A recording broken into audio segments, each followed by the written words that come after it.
है माता रानी का 16 शुक्रवार रखने हैं। जो मन्नत मांगनी है आपको मांग सकते हैं। माता रानी सबकी इच्छा पूरी करती है। आप हाथ जोड़ से माता रानी से प्रार्थना कीजिए, माता रानी मेरी मनोकामना पूरी कीजिए, जो गलती हो गई उसको क्षमा कीजिए। माता रानी संतोषी माता की जय। संतोषी माता की व्रत कथा है। एक बुढ़िया थी और उसके साथ बेटे थे।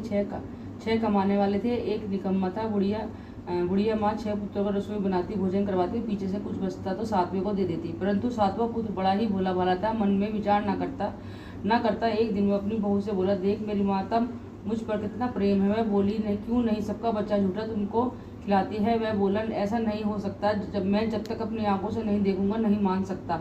बहू ने हंसकर कहा, देख लोगे तो मानोगे। कुछ दिन बाद एक बड़ा त्योहार आया। घर में 7 प्रकार के भोजन और चूरमा के लड्डू बने।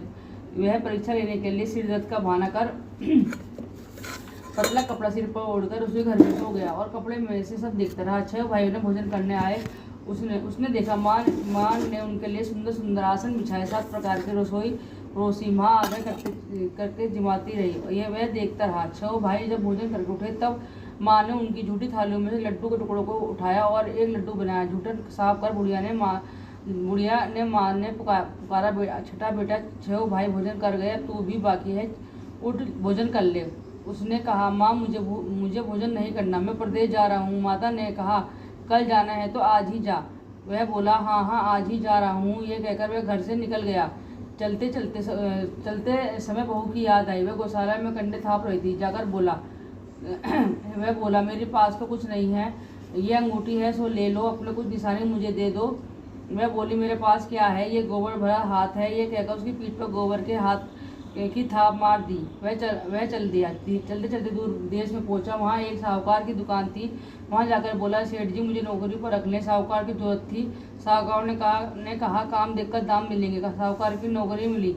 वह सवेरे 7 बजे से 12 बजे रात तक काम करने लगा। कुछ दिनों में दुकानदार का लेन देन, हिसाब किताब, ग्राहकों को माल बेचना, सारा काम करने लगा। साहूकार के 7-8 नौकर थे। वह सब चक्कर खाने लगे। वह बहुत होशियार बन गया है।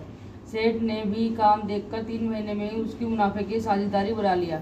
12 वर्ष में वह नामी सेठ बन गया और मालिक सारा कारोबार उस पर छोड़कर बाहर चला गया। इधर बहू पर बीती सो सुनो। सास ससुर उसे दुख देने लगे। सारी गृहस्थी का काम करवाकर उसे लकड़ी लेने जंगल में भेजते। इस बीच घर की रोटियों के आटों में से जो भी भूसी निकलती उसकी रोटी बनाकर रख दी जाती और फूटे नरेले में पानी। इस तरह दिन बीत